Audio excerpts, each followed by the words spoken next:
प्रभु के बारे में पहचानने के लिए हम कोशिश करेंगे उसके वचन के द्वारा, ताकि हम उसको अर्थ से भरा हुआ आराधना में आगे बढ़ सकें. ஒரு அர்த்தமுள்ள ஆராதனையிலே நாம் முன்னேறி செல்வதற்காக வேத வசனத்தின் அடிப்படையிலே தேவன் யார் என்பதை நாம் அறிந்து கொள்ள முயற்சி செய்யலாம். एक और बार मैं याद दिलाने के लिए चाहता हूं, இன்னும் ஒரு முறை கூட நான் ஞாபகப்படுத்த விரும்புகிறேன். परमेश्वर ने अपने को अपने वचन के द्वारा प्रकट करते आया है. ஆண்டவர் தம்முடைய வசனத்தின் மூலமாக தன்னை வெளிப்படுத்திக் கொண்டே வந்து கொண்டிருக்கிறார். क्योंकि मनुष्य परमेश्वर को जाने के अनुसार मनुष्य परमेश्वर के संग संग चल सकता. எவ்வளவுக்கு அதிகமாய் மனிதன் தேவனை அறிகிறானோ அவ்வளவுக்கு அதிகமாய் தேவனோடு கூட நடக்க முடியும். जितना परमेश्वर के संग संग चलता, परमेश्वर की भावनाएं, परमेश्वर का स्वभाव हम में चले आता है. எவ்வளவு அதிகமாய் தேவனோடு கூட நாம் நடக்கிறோமோ அவ்வளவு அதிகமாய் தேவனுடைய சுபாவம் நமக்குள்ளே வரும். वो जबकि वचन नहीं दिया गया था उस समय बाइबल बतलाती है नूह परमेश्वर के संग संग चलता था. வசனங்கள் கைகளிலே கொடுக்கப்படாத அந்த காலகட்டத்திலே நோவாவை குறித்து வேதம் சொல்கிறது தேவனோடு சஞ்சரித்தான். परमेश्वर के बारे में ज्यादा जानकारी उन लोगों को नहीं मिली, तो भी परमेश्वर के संग संग चलने के लिए उनको मौका मिला. தேவனை குறித்த அதிகமான அறிவு இல்லாத காலகட்டங்களிலும் கூட தேவனோடு நடக்கிற அனுபவத்தை ஜனங்கள் பெற்றிருந்தார்கள். पारिवारिक जीवन के साथ अपना दिए हुए काम को करते हुए परमेश्वर के संग चलना संभव करके नूह के जीवन में से हम देख सकते हैं. குடும்ப வாழ்க்கையோடு கூட தனக்கு கொடுக்கப்பட்டு இருக்கிற பணிகளோடு கூட தேவனோடு நடப்பது சாத்தியமே என்பதை நோவாங்க நிரூபித்திருந்தார். वैसे ही ஈனோக் के बारे में भी देखते हैं. அதுபோலவே நாம் யோனோக்கை குறித்தும் பார்க்கிறோம். परमेश्वर के संग संग चलने के द्वारा वे परमेश्वर के साथ रहने के लिए चाहे थे. ஏனோக்கு தேவனோடு கூட சஞ்சரித்தபடினாலே தேவனோடு கூட அவன் எடுத்துக்கொள்ளப்பட்டான் என்று பார்க்கிறோம். लेकिन आज हम भाग्य जन है, क्योंकि परमेश्वर ने अपने वचन के द्वारा हमें काफी प्रकाश दिया है. நாம் பாக்கியவான்களாக இருக்கிறோம் ஏனென்றால் ஆண்டவர் தம்முடைய வசனத்தின் மூலமாக தம்மை அதிகமாய் வெளிப்படுத்துகிறார். उसके वचन के द्वारा उसकी सारी मन की बातों को हम समझते हैं. வசனத்தின் மூலமாக அவருடைய இருதயத்தின் காரியங்களை நாம் அறிந்து கொள்கிறோம். हमारे जीवन के बारे में वो कोई सोचता है, उसको भी हम देखते हैं. நம்முடைய வாழ்க்கை குறித்து அவர் என்ன நினைக்கிறார் அதையும் நாம் பார்க்கிறோம். उसकी दृष्टिकोण से, उसकी पर्सपेक्टिव से हमें वो क्या समझता है करके हम जान रहे हैं. அவர் எப்படிப்பட்ட கோணத்திலே நம்முடைய வாழ்க்கையை பார்க்கிறார் என்பதை நாம் அறிந்து கொள்கிறோம். इसलिए वचन के ओर हम ध्यान देते हुए आराधना में चले आने के लिए कोशिश करते हैं. எனவேதான வசனத்தின்படி அவரை அறிந்து நாம் ஆராதனையிலே முன்னேற முயற்சி செய்கிறோம். एक जाना पहचान वचन के सामने आपको मैं लाने के लिए चाहता हूं. நமக்கு மிகவும் பழக்கப்பட்ட ஒரு வசனத்துக்கு முன்பதாக உங்களை கொண்டு வர விரும்புகிறேன். येसाया नबी की किताब इसका 41 अध्याय के आप 14 पद को देखेंगे. ஏசாயா 41வது அதிகாரம் 14வது வசனம். और वहां पर लिखा, हे खीले के सरीके याकूब करके परमेश्वर लोगों को एड्रेस करते हुए देखते हैं. இங்கே ஜனங்களை ஆண்டவர் இப்படியாக சொல்லுகிறார், யாக்கோபு என்னும் பூச்சியே.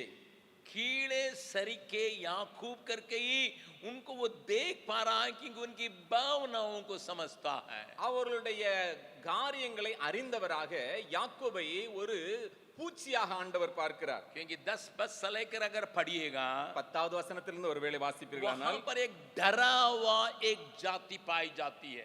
மிகவும் பயமுள்ள ஒரு ஜாதியை அங்கே பார்க்கலாம். थरथराता हुआ एक जाति को देखते हैं. நடுக்கம் நிறைந்த ஒரு ஜாதியை நீங்கள் பார்க்கலாம். और कई बातों को सामने देख के घबराए हुए एक झुंड को आप देखते हैं. अनेक காரியங்களை பார்க்கிறதுனாலே ஒரு கலக்கம் நிறைந்த ஜாதியை நீங்கள் பார்க்கலாம். उसके सामने अगर 15वां पद को पढ़ेगा, उसकी समस्याएं पहाड़ जैसा दिखाई पड़ती है. இதன் அடிப்படையிலே 15வது வசனத்தை ஒருவேளை பார்ப்பீர்களானால் அவருடைய பிரச்சனை பெரிய மலை போல காணப்படுகிறது. पहाड़ों के समान जब समस्याएं हैं, वो अपने हालत को देख के घबराया हुआ एक झुंड यहाँ पाया மலை जाती है. போல உயர்ந்து நிற்கிற பிரச்சனைகளை கண்டு கலக்கத்திற்குள்ளாக இருக்கிற ஒரு ஜாதியை நாம் பார்க்கிறோம்.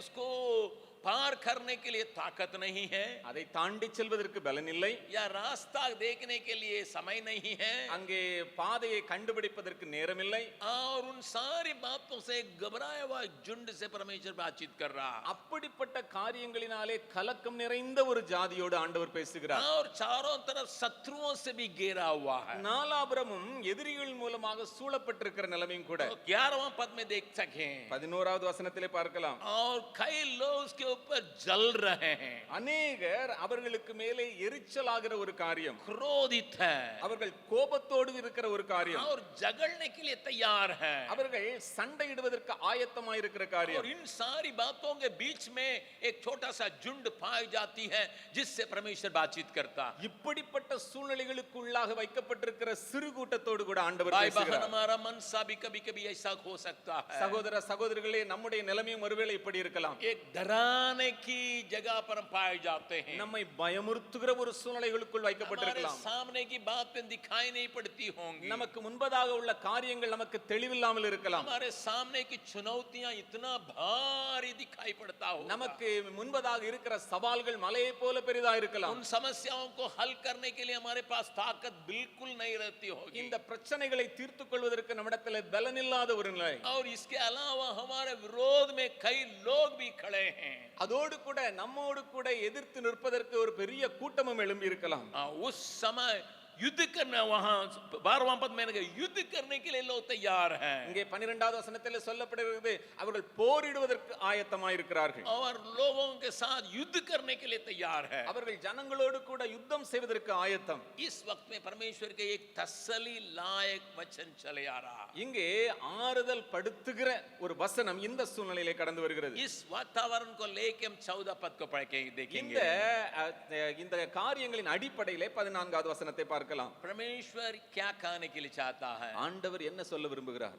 कीड़े सरीके याकूब, யாக்கோபு என்னும் பூச்சியே, मैं तुम्हारी हालत को जानता हूं, நான் உன்னுடைய நிலையை அறிந்திருக்கிறேன். तुम्हारी भावनाओं को जानता हूं, நான் உன்னுடைய காரியங்கள் எல்லாவற்றையும் அறிந்திருக்கிறேன். तुम्हारे भीतरीय मनोरथों को मैं समझ रहा हूं, உன்னுடைய உள்ளான மனநிலையிலே ஓடிக்கொண்டிருக்கிற காரியங்களை அறிந்திருக்கிறேன். तुम्हारे भीतर जो संघर्ष हो रहा है उसको मैं समझता हूं, உன்னுடைய உள்ளான மனிதனுக்குள்ளே உண்டாயிருக்கிற போராட்டங்களை அறிந்திருக்கிறேன். और तू इतना डरा हुआ है इसलिए बिल्कुल अशांति के दशा में पाए जाते हो, उसको भी मैं जानता हूं। மிகவும் போராட்டம் நிறைந்த சூழ்நிலையிலே சமாதானமற்ற ஒரு சூழ்நிலையிலே காணப்படுகிறாய், அதையும் நான் அறிந்திருக்கிறேன். इसलिए वो अपने उसकी दशा से ही एड्रेस कर रहा है। எனவே அவருடைய நிலைமையின் அடிப்படையிலேயே அங்கே அவர்களை குறித்து பேச ஆரம்பிக்கிறார். वहां तसल्ली देने की बात वहां पर प्रभु किस प्रकार कहता है, அங்கே ஆறுதல் சொல்லிவிட்டு அங்கே எப்படியாய் பேசுகிறார்? वहां पर मैसेज ट्रांसलेशन में वो वचन का वो शब्द इस प्रकार आता है, மெசேஜ் டிரான்ஸ்லேஷன்ல இந்த வசனம் இப்படியாய் வருகிறது, आई यूर गॉड, நான் உன்னுடைய தேவனாய் இருக்கிறேன். मैं तेरा परमेश्वर हूं। நான் உன்னுடைய தேவனாய் இருக்கிறேன். प्रभु के नाम की स्तुति महिमा होवे। கர்த்தருடைய நாமத்துக்கு மகிமை உண்டாவதாக. इन वचनों का कहने के समय याकूब के संतान अर्थात इजरायली लोगों का हालत खराब रहा था। இந்த வசனத்தை சொல்லும் பொழுது தேவனுடைய ஜனங்களாகிய இஸ்ரவேலுடைய நிலைமை மோசமாக இருந்தது உண்மைதான். परमेश्वर को पूरी तरह से 100% पीछे करने वाले नहीं थे। அவர்கள் ஆண்டவரை 100% பின்னுக்கு தள்ளுகிற ஜனங்களாய் இருக்கவில்லை. जब येसाया भविष्यवाणी कर रहा था अपने लोगों के लिए, उसकी हालत को येसाया नबी की किताब में ही पढ़ सकते हैं। ஏசாயா அந்த ஜனங்களை குறித்து சொல்லுகிற அந்த நிலைமையை நாம் இந்த ஏசாயா புத்தகத்திலே பார்க்க முடியும். और वे अन्य देवताओं के पीछे भी चले गए थे, அவர்கள் அந்நிய தேவர்களை நாடி போகிறவர்களாகவும் இருந்தார்கள். अन्य जातियों के समान के रास्ता में चल पड़े थे, அந்நிய ஜாதிகளுடைய வழிகளை கற்றுக்கொண்டார்கள். उनके पूजा पाठ में पूरी तरह से शामिल हो रहे थे, அவருடைய விக்கிரக ஆராதனையிலே முழுவதுமாய் ஈடுபட்டிருந்தார்கள். इसके बावजूद भी परमेश्वर उनको याद दिलाने के लिए चाहता है। இது அப்படி இருந்த போதிலும் கூட ஆண்டவர் प्रभु ஞாபகப்படுத்துகிறார். के नाम की स्तुति महिमा हुए। கர்த்தருடைய நாமத்துக்கு மகிமை உண்டாவதாக. My identity with you is I am your God. ये मेरा पहचान है, मैं तुम्हारा परमेश्वर हूँ. इसको मैं भूलता नहीं। நான் இதை ஒருபோதும் மறக்க மாட்டேன். इस सवेरे के समय परमेश्वर आपके हाथ को मेरे हाथ को पकड़ के ये कहने के लिए चाहता है, இந்த கால வேளையிலே உங்களுடைய என்னுடைய கரத்தை பிடித்து ஆண்டவர் இதை சொல்ல I விரும்புகிறார். never forget, मैं कभी भूल नहीं सकता हूँ कि मैं तेरा परमेश्वर हूँ। நான் உன்னுடைய தேவன் என்பதை நான் ஒரு நாளும் மறப்பதில்லை. शायद जिस प्रकार अंगीकार करना वैसा तुम करते नहीं हो। அதை எப்படியாய் நீ எடுத்துக்கொள்ள வேண்டுமோ அப்படி எடுக்காமல் இருந்திருக்கலாம். तुम मुझे जितना पे जिस प्रकार ग्रहण करना उतना ग्रहण नहीं किए हो। எப்படிப்பட்ட கோணத்தில் என்னை ஏற்றுக்கொள்ள வேண்டும் அப்படி ஏற்றுக்கொள்ளாமல் இருக்கலாம். लेकिन मैंने एक दिन तुम्हारा हाथ पकड़ के इसका बात को कहा था मैं तेरा ही रहूंगा. நான் உனது கரத்தை பிடித்து நான் இதை சொல்லுகிறேன், நான் உன்னுடைய தேவனாகவே இருப்பேன். मैंने पहले कहा था आज भी मैं कह रहा हूं. நான் முன்பதாகவே சொல்லி இருக்கிறேன், இன்றைக்கும் நான் சொல்லுகிறேன். He introduces himself to a group of people, bunch of people, those who are already shattered. बिल्कुल चूर चूर किया हुआ एक जाति से परमेश्वर बातचीत कर रहा है. மிகவும் மோசமான ஒரு சூழ்நிலையில வைக்கப்பட்டிருக்கிற ஒரு சின்ன ஜாதியோடு கூட ஆண்டவர் பேசுகிறார். चित्राया हुआ जाति से प्रभु कहता है. சிதறடிக்கப்பட்ட ஒரு ஜாதியோடு கூட ஆண்டவர் பேசுகிறார். उसमें कोई परिवर्तन नहीं है. அவர்களிடத்திலே ஒரு மாறுதலும் இல்லை. उसमें कोई बदलने के लिए जगह नहीं है. அவர் தன்னை மாற்றிக்கொள்வதற்கான எந்த ஒரு சூழ்நிலையும் இல்லை. I your God. मैं तुम्हारा परमेश्वर हूं. प्रभु के नाम की स्तुति महिमा होवे. கர்த்தருடைய நாமத்துக்கு மகிமை உண்டாவதாக. इस सवेरे के समय हम सभी प्रभु कहने के लिए चाहता இந்த है. கால வேளையிலே ஆண்டவர் நம்மோடு கூட சொல்ல விரும்புகிறார். जो परमेश्वर को मैंने देखा वो सर्वशक्तिमान है. எப்பொழுது நான் பார்க்கிறேனோ அவர் சர்வ வல்லவர். मनुष्य के चित्त में नहीं चलने की कामों को करने की ताकत रखने वाला. மனிதனுடைய சிந்தனைக்கும் அப்பாற்பட்ட விதத்திலே கிரியை செய்ய வல்லவர். और समुद्र का भालू को समुद्र की लहरों को रोकने के लिए लगा के ताकत को दिखाने वाला परमेश्वर है. கடற்கரையின் மணலினாலே கடல் தன்னுடைய எல்லையை கடவாதபடிக்கு காக்கிறவர். वो मनुष्य के चित्त में नहीं चढ़ सकता है. அது மனிதனுடைய சிந்தைக்கு அப்பாற்பட்ட मैं காரியம். उस प्रकार का परमेश्वर हूँ. நான் அப்படிப்பட்ட ஒரு தேவன். That is my God. वो मेरा परमेश्वर है. इस बेरे के मैं इस बात को महसूस करने के लिए परमेश्वर में सहायता करने இந்த पाए. கால வேளையிலே அதை நாம் உணர்ந்து கொள்ளும்படி ஆண்டவர் உதவி செய்வாராக. मैं क्या करता हूँ. நான் என்ன செய்கிறேன்? तुम्हारा हालत कुछ भी क्यों न हो. உன்னுடைய நிலைமை எப்படி இருந்தாலும் तुम्हारा சரி, भीतरीय भावना कुछ भी क्यों न हो. உன்னுடைய உள்ளான நிலைமை எப்படி तुम्हारा இருந்தாலும் சரி, संबंध मेरे साथ कुछ भी क्यों न हो. உன்னுடைய ஐக்கியமானது என்னோடு எப்படி இருந்தாலும் சரி, तुम्हारा विचार मेरे बारे में कुछ भी क्यों न हो. உன்னுடைய சிந்தை என்னை குறித்து எப்படி இருந்தாலும் சரி, your God. मैं तुम्हारा परमेश्वर हूं. क्या कहता है. என்ன சொல்லுகிறார்? I have a firm grip on you. आपके ऊपर ऐसा एक जबरदस्त पकड़ मैं रखा हूं. मैं इतना जबरदस्ती तुमको पकड़ा हूं. நான் இவ்வளவாய் உன்னை அழுத்தி நான் இறுக பிடித்திருக்கிறேன். I am not letting go. उसको जाने नहीं दूंगा. அதை என்னுடைய கையிலிருந்து நான் போக விட மாட்டேன். ये मेरे लिए बहुत बड़ा ताकत को देता है. இது எனக்கு ஒரு பெரிய பலத்தை கொண்டு வருகிறது. मेरा परमेश्वर मुझे जबरदस्ती के साथ पकड़ा है. என் ஆண்டவர் என்னை இறுக பிடித்திருக்கிறார். किस काम के लिए. எந்த வேலைக்காக?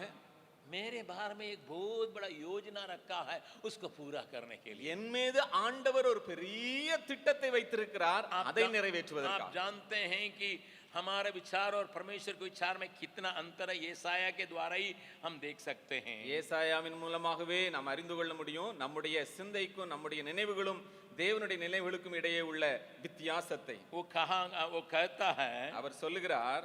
और येसाया नबी की किताब ஏசாயாவின் புஸ்தகம்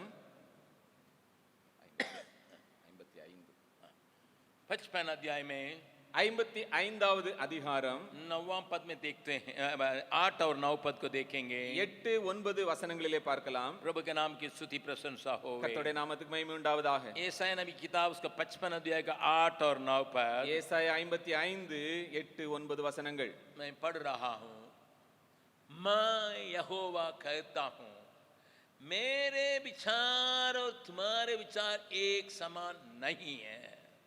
என் நினைவுகள் உங்கள் நினைவுகள் அல்ல, உங்கள் வழிகள் என் வழிகளும் அல்லவென்று கர்த்தர் சொல்லுகிறார். न तुम्हारी गति मेरी गति एक सी नहीं है. உங்கள் வழிகளும் என்னுடைய வழிகள் அல்ல என்று ஆண்டவர் சொல்லுகிறார். प्रभु के नाम की स्तुति प्रशंसा होवे. கர்த்தருடைய நாமத்துக்கு மகிமை உண்டாவதாக. इस सवेरे के समय हमसे भी परमेश्वर यही बात कहता है. இந்த கால வேளையிலே ஆண்டவர் நம்மோடும் இதைத்தான் சொல்ல விரும்புகிறார். मेरे विचार और मेरे विचार एक समान नहीं है. உன்னுடைய நினைவு என்னுடைய நினைவு ஒன்று போல இல்ல. तुम्हारा गति मेरी गति बिल्कुल अंतर है. உன்னுடைய வழிகளுக்கு என்னுடைய வழிகளுக்கும் பெரிய வித்தியாசம் உண்டு. भी एक प्रश्न उठता है. அப்பொழுது ஒரு கேள்வி எழும்பலாம். 9वां पद में पढ़ते हैं. 9வது வசனத்திலே பார்க்கிறோம். जितना पृथ्वी और आकाश दूर है उतने ही फर्क है. பூமியை பார்க்கிலும் வானங்கள் எப்படி உயர்ந்திருக்கிறதோ அப்படி அவ்வளவு उतना अंतर अंतर है, அவ்வளவு பெரிய வித்தியாசம். ये नजदीक में भी नहीं आ सकता है. கொஞ்சம் கூட பக்கத்துல வர முடியாது. इसी बात को वहां परमेश्वर दूसरे तरीके से कहता है. இதைத்தான் கொஞ்சம் வித்தியாசமாக ஆண்டவர் तुम சொல்லுகிறார். कहते मैं कीड़ा हूं, तुम कहते मैं कीड़ा हूं, நீ சொல்லுகிற நான் ஒரு பூச்சியை போல இருக்கிறேன், लेकिन मैं तुम्हें देखता हूं कि एक बहुत बड़ा यंत्र जैसा देखता हूं. ஆனால் நான் உன்னை பார்க்கிறேன் பெரிய ஒரு யந்திரமாக பார்க்கிறேன். तुम सामने की समस्याओं का पहाड़ जैसा देखते हो, நீ எதிரே உள்ள காரியங்களை பெரிய மலையாக பார்க்கிறாய். लेकिन मैं तुम्हारे द्वारा ही उसको समतल बनाऊंगा. நான் உன் மூலமாக அதை ஒன்றுமில்லாமல் பதறாக்கி விடுவேன். मेरा विचार तेरे बारे में ऐसा है, உன்னை குறித்த என்னுடைய எண்ணம் அப்படியா இருக்கிறது. तुम कहते हो इसको मैं कैसा पार करूंगा, நீ சொல்லுகிறாய் இவ்வளவு பெரிய காரியத்தை எப்படி நான் கடந்து போக लेकिन मैं போகிறேன். तुम में परिवर्तन लाके तुम्हारे बारे में मैं विचार करता हूं, उसी को इस्तेमाल करके मैं इसको समतल बना दूंगा. ஆனால் நான் உன்னையே பயன்படுத்தி அவ்வளவு பெரிய காரியத்தை ஒன்றுமில்லாமல் நான் தரைமட்டமாக்கி விடுவேன். इस बारे के समय परमेश्वर आपसे हमसे इस बात को याद दिलाने के लिए चाहता இந்த है. கால வேளையிலே ஆண்டவர் உங்களோடு என்னோடும் இதை ஞாபகப்படுத்த விரும்புகிறார். Just let us think about the plan of God in my and in your life. हम विचार करेंगे मेरे ऊपर आपके ऊपर परमेश्वर का योजना क्या है. My God's plan, मेरा परमेश्वर मेरे लिए विचार है वो बहुत बड़ा है, मेरे विचार से भिन्न अंतर है. என்னுடைய ஆண்டவர் என் மேல வைத்திருக்கிற அவருடைய திட்டங்கள் மிகவும் பெரிதானவை.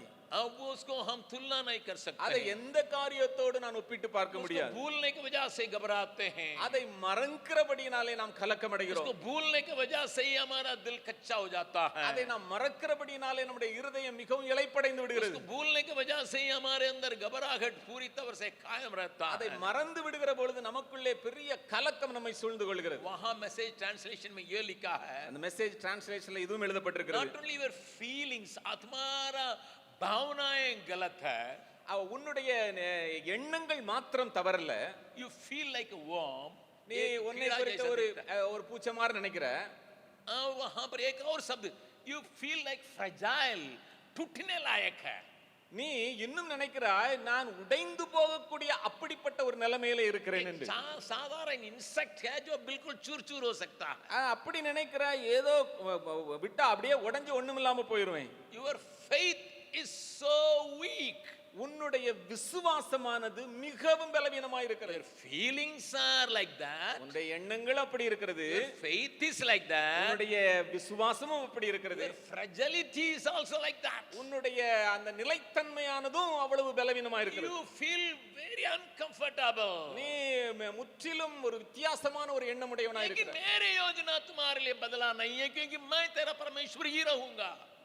என்னுடைய காரியங்களிலே ஒரு மாற்றமும் இல்லை, ஏனென்றால் நான் உன்னுடைய தேவனாகவே இருக்கிறேன். क्योंकि मैं परमेश्वर हूं, मैं बदल नहीं सकता हूं, ஏனென்றால் நான் தேவனாய் இருக்கிறேன், நான் ஒருபோதும் மாற முடியாது. इसलिए बदल नहीं सकता हूं, எனவே தான் நான் என்னால் மாற்றிக்கொள்ள क्योंकि मैं முடியாது. परमेश्वर हूं. ஏனென்றால் நான் தேவனாய் இருக்கிறேன். मैं तुम्हारे लिए एक उत्तम बात को लगा दिया, उसको पूरा करने समय तक मेरा हाथ तुम्हारे ऊपर जबरदस्ती के साथ रहेगा. நான் ஒரு பெரிய காரியத்தை திட்டத்தை உன்மேலே வைத்து விட்டேன், அது நிறைவேறும் வரைக்கும் உன்மேலே என்னுடைய பிடியானது மிகவும் இறுக்கமாக इस இருக்கும். बारे के समय आपका परमेश्वर आपका हाथ धर के ये कहता है, இந்த கால வேளையிலே உங்களுடைய கரத்தை பிடித்து ஆண்டவர் இதை சொல்லுகிறார். आपके हाथ को पकड़ के प्रभु यूं कहने के लिए चाहता है, ஆண்டவர் உங்களுடைய கரங்களை பிடித்து இதை சொல்ல விரும்புகிறார். I have a firm grip on you, बिल्कुल जबरदस्ती के साथ मैं तुझे पकड़ा हूं. உன்னை நான் அவ்வளவா இறுக நான் பிடித்திருக்கிறேன்.